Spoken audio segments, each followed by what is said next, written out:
하나님 말씀 나홈스 2장입니다.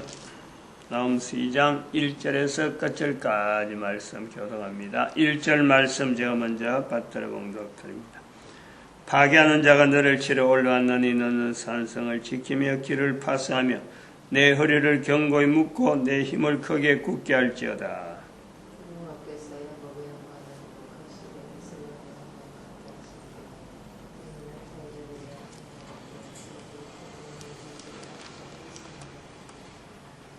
하셨느니라. 아멘.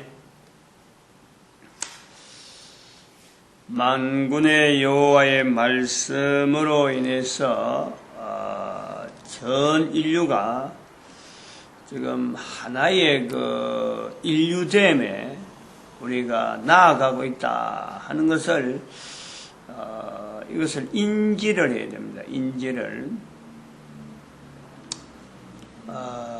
하나님의 말씀이라는 성경이 있었으므로 우리는 노아의 홍수 사건을 성경에 있는 것으로서 치부를 해가지고 하나의 이야기거리로서 보는 사람도 없잖아. 있지만은 그러나 분명하게 온 인류가 하나에서 출발한다 하는 어떤 근거는 성경에 있는 내용을 토대로 할 수가 있다는 거죠.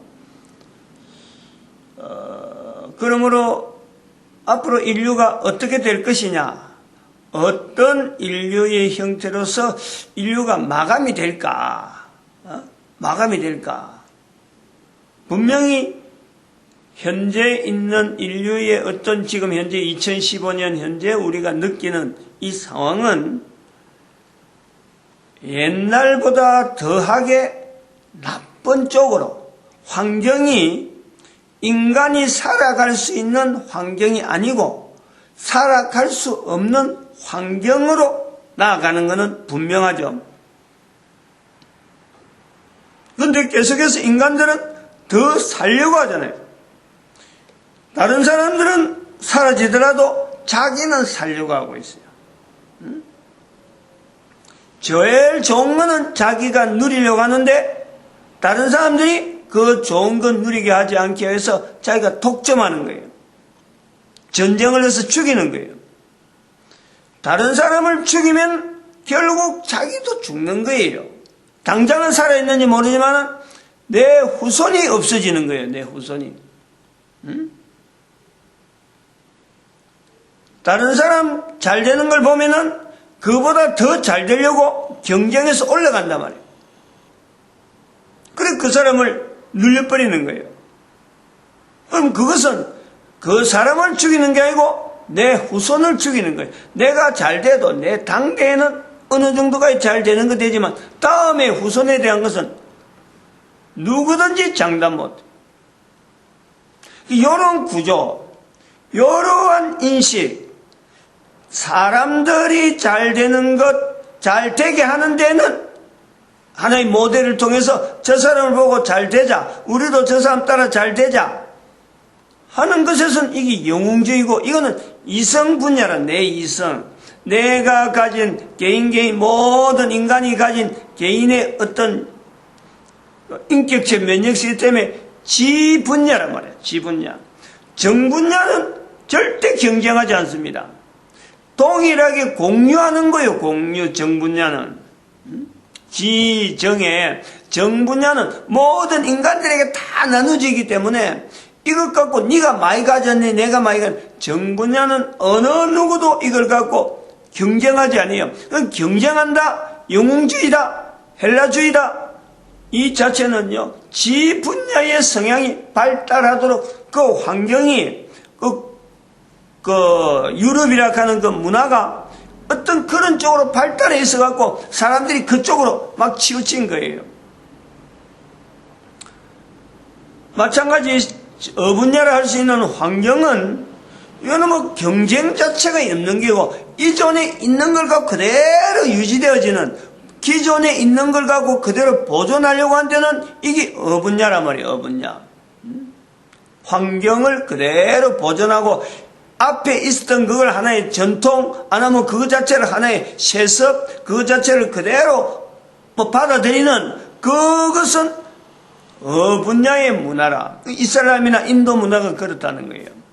정분야는 중국을 토대로 해서 중국을 근거로 하고 흩어져 있는 이 주간 주변에 있는 많은 사람들. 그러나 그 정분야의 기본으로 우리가 볼 수 있는 것은 바로 만주 땅에서 시작되어지는 한반도의 형성이 거기에 있다.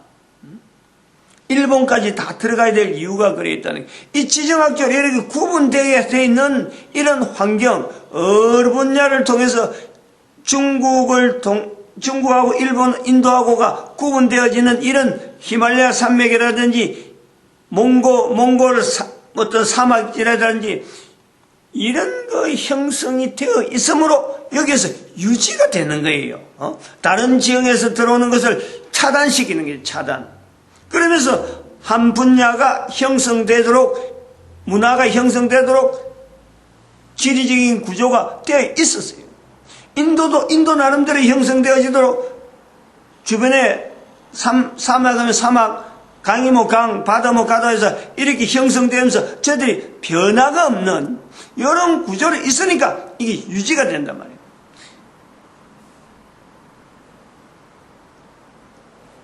우리가 내가 이 시간 이제 오늘 마지막이니까 99에 2장 나움스 2장에서 마지막이니까 지금 정리하려는 거죠. 지금까지 교회를 서양에서 출발했다.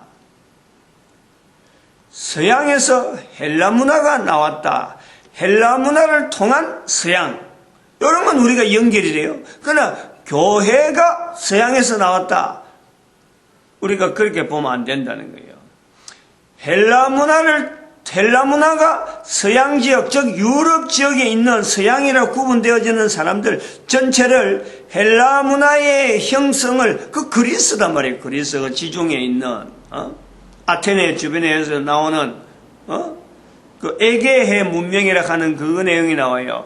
이거 내가 한번 이야기한다 하면서 안 했는데 그 두로 문화가 있었는데 현재는 서양 사람들이 에게 문화를 가지고 이걸 서양 문화의 발상지라 하는 거는 바로 그리스에 붙어있는 에게해 때문에 그렇단 말이에요. 그리스에서 발달되어져서 나타나는 이 헬라 문화를 서양 문화권, 서양 전체가 서양 지역에 있는 사람들이 이거를 자기 문화로 받아들이면서 여기에 근거할 살적에는 바로 거기서 헬라 문화가 가지고 있는 파괴하는 인격체 면역 시스템이 형성된 우리 인간의 지 분야만 내세우는 그 내용에서 인간을 파괴하는 문화가 헬라 문화라는 거예요. 그 헬라 문화만 나쁘냐? 이건 아닌데 현재적으로 전 인류는 헬라 문화에 가장 큰 영향을 받았으니까 헬라 문화의 나쁜 영향에 의해서 지금 인류가 좌우가 되고 있는 경향이 있다. 그러나 또 한편으로 헬라 문화가 나쁜 것만 있는 건 아니라는 거예요. 좋은 것도 있는 거예요. 좋은 것도 있는 중에 이 좋은 것을 가장 좋게 발전시키는 데에 영향을 끼친 것이 뭐냐? 그게 성경이라는 거예요. 성경. 교회라는 제도라는 거예요. 교회라는 제도는 헬라 문화가 인격체 면역 시스템에 볼 때 한쪽으로 치우치면서 인간의 근본적인 어떤 자세에서 떠나려고 하는 인격을 파괴하는 그 문화적인 요소에서 교회를 통해서 바로 세우는 거예요. 교회가 어떻게 해서 바로 세워지느냐? 성경을 통해서 바로 세워지는 거예요.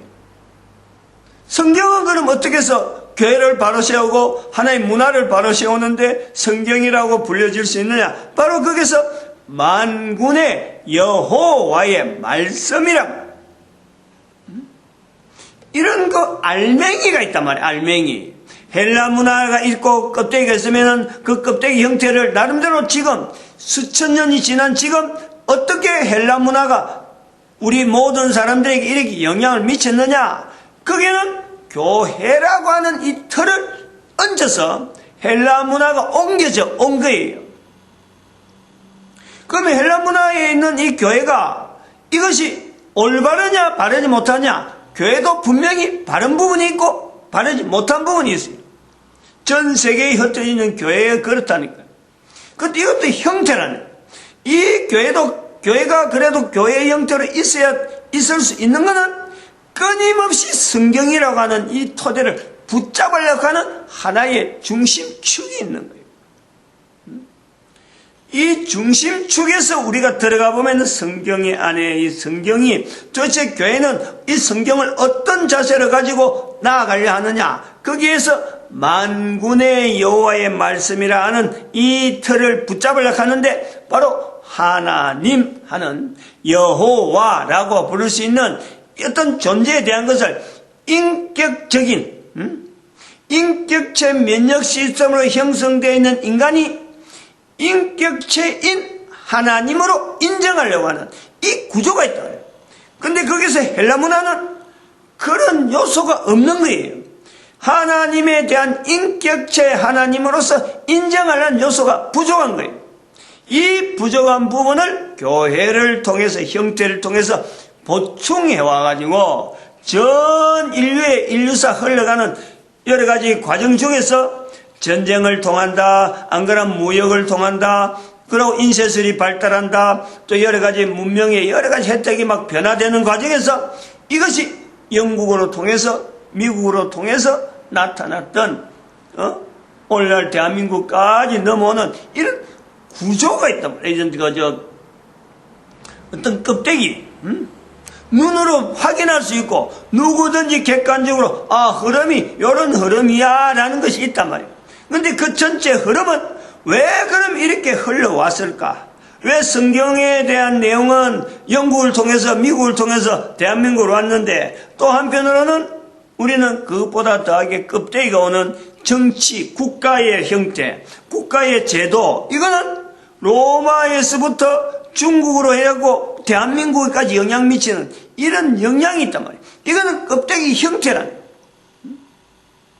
헬라 문화의 형태가 로마 제국에 남아있고 로마 제국에서 형성되었던 유럽이라는 이런 형태가 결국 중국과의 끊임없는 어떤 분쟁, 인도는 이미 함락되고 그 다음에 중국과의 그 나라가 그 관계가 바로 청일전쟁이라는 그 형태로 우리 민족에게 이게 넘어오는 거예요. 역사가. 그게 1894년에 있는 동학난이라고 할 수 있는 그 내용으로 우리의 역사에 그대로 남아있는 거예요. 그건 껍데기란 말이에요. 껍데기. 헬라 문화와 인도 문화, 그리고 중국 문화, 그리고 이슬람 문화, 이런 문화와 겹쳐지는 이런 껍데기 형태가 나중에 우리 민족이 갖고 있던 또 한 껍데기, 이조시대라 하는 것에서 지금 이게 이제 믹사가 되려고 하는 과정에 우리가 청일전쟁을 만나는 거예요. 이런 그 구조에 인류 전체를 하나 되게 하면서 문화를 어떤 특정한 헬라 문화, 중국 문화, 인도 문화, 이슬람 문화 자체를 객관화하면서 성경의 만군의 여호와의 말씀은 미국을 통해서 우리나라에 오고 있다. 방향이 우리를 하고 있다. 인도양 쪽으로는 껍데기가 오는가 하면은 또 만군의 여호와의 말씀이라 하는 그 껍데기는 교회를 통해서 미국을 통해서 태평양을 건너서 우리나라로 지금 왔다. 요 시점을 읽어라. 요 시점을. 그것을 나홈서 2장이라는 거예요. 수천 년, 2000년 동안에 걸쳐왔던 그 흐름이 나홈서 2장에서 대한민국을 향해서 열방의 선지자라 하는 이 자리가 있다. 이거를 우리에게 재촉하고 있고 3장에 넘어가면 이제는 전혀 또 다른 어떤 또 요구 자체가 있는 거예요. 나홈서 1장은 기원전 1세기, 기원전 있었던 2000년 동안에 있었던 하나의 그 흐름을 나홈서 1장에서 정리하면 나홈서 2장에는 기원 후 2000년 그 내용을 우리에게 정리하면서 3장을 통해서 앞으로 우리가 어떤 자세로 보여가지고 다른 나라와 관계에서 우리 대한민국이 어떤 자세로 나아갈 것이냐 하는 데에 초점을 맞춰서 성경을 해석하기를 바라고 있는 거예요. 그게 이제 제가 보는 나홈서, 그것도 뭐 옛날에 그런 게 아니고 2012년 이후가 되어서, 특별히 예레미야서 1장 5절에 있는 열방의 선지자가 바로 우리나라다 라고 하는 이 고백이 되어진 이후로 성경을 읽은 내용에서 나홈서를 보는 거예요. 앞으로는 성경을 보는 내용이나 이 시각이 많이 달라지는 거예요. 나홈서 3장에서 이제 그걸 다루겠죠. 그래서 오늘 정리를 내고 넘어가는데, 여기서 우리 민족에게 있는 열방의 선지자라고 하는 이 요소에서 하나의 상징적인 요소에 우리나라의 현재적인 선지자를 인정해야 되는데, 어떻게 인정해야 되느냐, 두 가지 큰 물결을 두고 있어야 돼요. 하나는 헬라 문화라는 이 요소에 분명히 잘된 부분이 있고 못된 부분이 있는데, 잘된 부분에 대한 것보다도 못된 부분의 영향이 전 세계 인류 가운데 있고, 잘된 부분에 온 영향은 뭐냐, 미국을 통해서 우리한테 왔을 적에 우리가 교회를 통해서 바라본 요소가 뭐냐, 정직이요, 정직. 분명한 건 아니에요. 정직. 미국 사회가 정직하다라는 것은 누구나 인식하는 거예요. 그런데 지금도 정직하냐? 옛날보다는 지금이 떨어지지. 가면 갈수록 떨어지는 거예요. 그래서 미국 사회가 끝났다. 요 결정적인 내용이 2015년 6월 25일, 6월 26일, 우리나라 6.25 다음날, 미국의 미 연방의 대법원에서 동성 결혼을 합헌으로 한 이 결정은 미국의 마지막이란 말이에요. 미국을 더 이상 보면 안 된다 이거예요. 영국은 언제냐? 영국도 분명히 그런 때가 있어요. 그런데 그 시점을 밝히지 않아서 그렇지. 영국이 지금은 뭐 영국하고 미국하고 뭐 전혀 그 차이가 분명히 우리 줄 수 있는데, 영국은 제가 볼 땐 그래, 표현하자면은 이스라엘과 관계돼 가지고 이스라엘이 영토를 달라 영국이 준다 하고 약속했는 그것이 1차 대전 때 한 거예요. 그런데 영국이 그걸 못 지켰어요. 못 지킨 그 내용, 바로 그 내용에서 영국의 몰락, 우리가 그걸 인정을 해요. 미국의 몰락은 2015년 6월 26일 요 발표 때문에, 대법원에서 판결난 그것 때문에 미국의 몰락, 이렇게 선언할 수 있어야 된다. 그 선언을 누가 해주냐? 대한민국이 하는 거예요. 어떤 위치 때문에? 선지자인 위치. 좋은 헬라 문화가 있음에도 불구하고 이 헬라 문화의 마지막 종교로서 정체를 드러내는, 그래서 대한민국이 헬라 문화에 대해서 거부감을 가지려고 하는 이 자리를 찾아야 된다. 또 하나 더 우리가 이야기할 수 있는 것은요, 박근혜 대통령의 어떤 여자 대통령 되어지는 이 위치가 지금 선지자, 열방의 선지자라고 이야기하는 이 시점하고 맞아가는, 여기서 나타나는 박근혜 대통령의 걸음에서 우리 민족의 열방의 선지자적인 모델을 봐야 된다 이거예요. 그것이 이제 오늘 9월 1일인데 9월 3일날 중국의 그 전성절 때에 천안문에서, 지금 중국 수석하고 천안문에서 중국의 10명을 바라봐야 된다. 대한민국 국민들, 한반도의 국민들, 일본도 마찬가지지만 또 중국도 이를 인정해야 되는 것은 중국의 열병식이 아니고 대한민국의 박근혜 대통령의 위치는 그렇다는 거예요.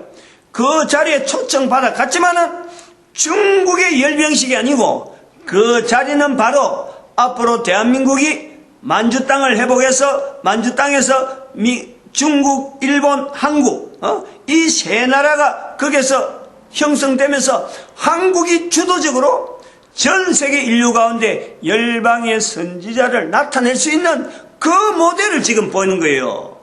그렇게 우리는 인식을 해야 된다 이거지. 그게 열방의 선지자 보는 시각이라는 거예요.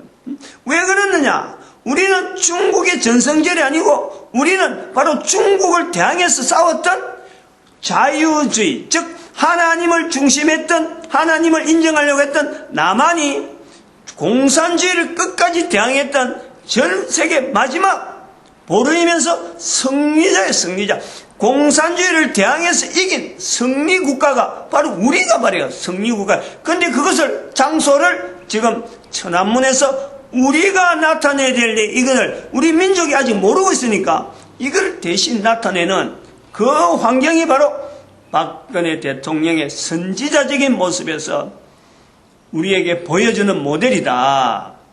이걸 우리가 인식을 해야 돼요. 바로 여기에서 우리가 또 하나의 2000년 전에 우리 민족에 있었던 여인의 한 걸음에서 선지자 모습이 있었던 것이 바로 어선이란 말이에요. 어선 여인 박혁거세를 돌봤다고 하는 그 남아있는, 그러면서 늘 동쪽을 보고 있잖아요. 거기는 동쪽을 바라보고, 지금 천안문에는 아마 서쪽을 바라보든지 어떤 방향이 어떤지 모르지만 바로 여기서 우리가 형상이 같아요. 동쪽에서 서에서 동으로 와서 우리나라 동해안에서 동쪽으로 바라볼 때는 태양이 돼서 빛에 대해서 열망했던 그것 자체를 사명을 가지고 소명을 가지고 나름대로 우리나라에 와서 사람들에게 무당이란 이런 그 선지자적인 자리를 우리 민족의 언어를 남기는 그 족적 그것 자체를 오늘날 현대적으로 읽으면 해석하면 바로 박근혜 대통령의 실제로 살아있을 때에 우리가 그 자리를 인정해 주는 거예요. 이거 중요한 거예요. 선지자의 인식은 죽은 사람을 선지자로 하는 게 아니에요. 살아있을 때 그 사람을 선지자로 해서 그 사람의 자리에 하나님이 그를 통해서 나타나는 일을 사람들이 인식할 때 그걸 선지자란단 말이에요. 열방의 선지자는 바로 그거예요. 현재적으로 살아가면서 대한민국에서 나타나는 여러 가지 사건들을 전 인류들이 보면서 하나님이 하시는 일을 보려면 바로 저 사람들의 모습을 보자라고 비춰볼 수 있도록 만드는 것이 바로 열방의 선지자다. 이게 대한민국에 있는 앞으로 있는 천년. 이 천년이라는 위치도 그냥 있는 게 애매한 게 아니에요. 1453년에 로마 제국의 멸망. 이 로마 제국의 멸망은 어디서부터 멸망을 보느냐? 313년에서 보면요, 바로 그 천년이에요. 313년 이전에 가면은 또 천년이 있는데, 로마 제국의 2000년 역사 가운데 천년이 유지된 것은 동쪽으로 와서 천년이 유지됐지, 313년을 만약 받아들이지 않았더라면은, 교회를 받아들이지 않았다면 로마 제국은 당대 멸망이에요. 당대야. 300대도 안 넘어가서 이미 멸망이라니까, 없어지는 기라. 그냥 교회를 받아들였으므로, 즉 대한민국이 열방의 선지자를 받아들임으로 똑같은 연대가 천년이 주어지는 거예요. 이게 헬라 문화를 통해서 우리가 지금 해야 될 분명한 어떤 비교가 되면서 또한 우리가 해야 될 일의 방향을 나타내는 거로 보는 거죠. 마칩니다. 기도드립니다.